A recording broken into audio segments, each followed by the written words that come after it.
आज की नई कहानी कैसे मेघनाद का हाथ सुलोचना के समक्ष आकर गिरा। सुलोचना नागों के राजा शेषनाग और देवी नागलक्ष्मी की पुत्री तथा लंका के राजा रावण के पुत्र इंद्रजीत मेघनाद की पत्नी थी। शूर्पणखा का नाक राम भगवान के छोटे भाई लक्ष्मण द्वारा काटा गया। इस बात का बदला लेने के लिए शूर्पणखा के भाई रावण ने भगवान राम की पत्नी सीता का हरण कर लिया।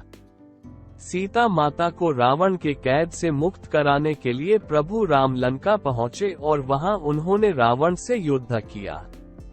इसी दौरान लक्ष्मण के द्वारा मेघनाद का वध हो गया। मेघनाद वध के बाद मेघनाद का हाथ सुलोचना के समक्ष आकर गिरा। सुलोचना ने सोचा कि पता नहीं यह उसके पति की भुजा है या नहीं, कहीं कोई माया तो नहीं। अतः उसने कहा, अगर तुम मेरे पति की भुजा हो तो लिखकर युद्ध का सारा वृतांत बताओ। हाथ ने लिखा, प्रिय, हाँ ये हाथ मेरा ही है। मेरी परम गति प्रभु राम के अनुज श्री लक्ष्मण के हाथों हो गई है। मेरा सिर प्रभु श्री राम के पास सुरक्षित है। मेरा सिर बजरंगबली जी ने रामचंद्र के चरणों पर रखकर मुझे बैकुंठ प्रदान कर दिया है।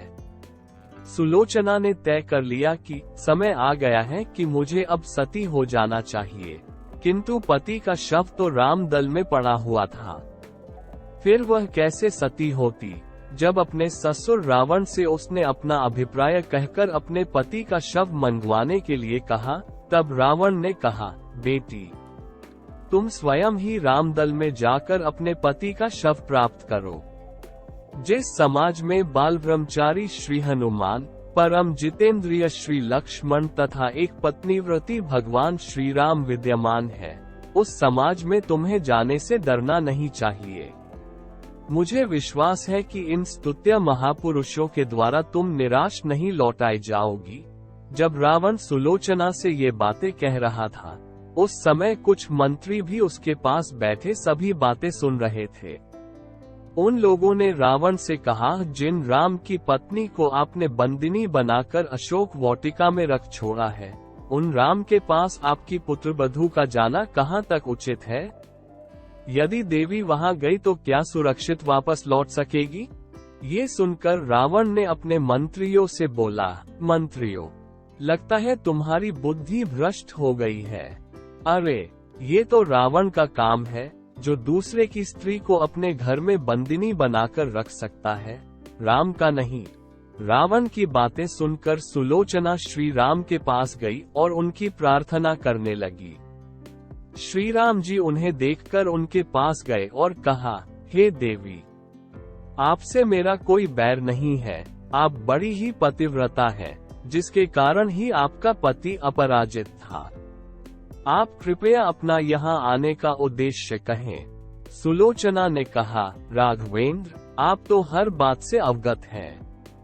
मैं अपने पति के साथ सती होना चाहती हूँ और आपसे उनका शीश देने का आग्रह कर रही हूँ। रामचंद्र जी ने मेघनाद का शीश उन्हें सौंप दिया।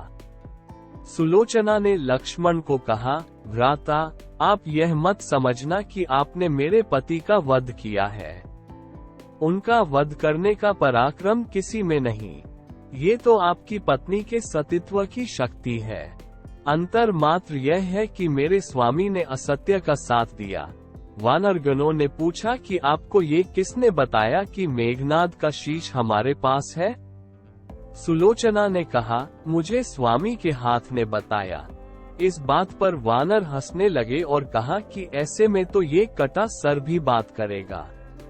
सुलोचना ने प्रार्थना की कि अगर उसका पतिव्रत धर्म बना हुआ हो तो वो सर हंसने लगे, और मेघनाद का सर हंसने लगा।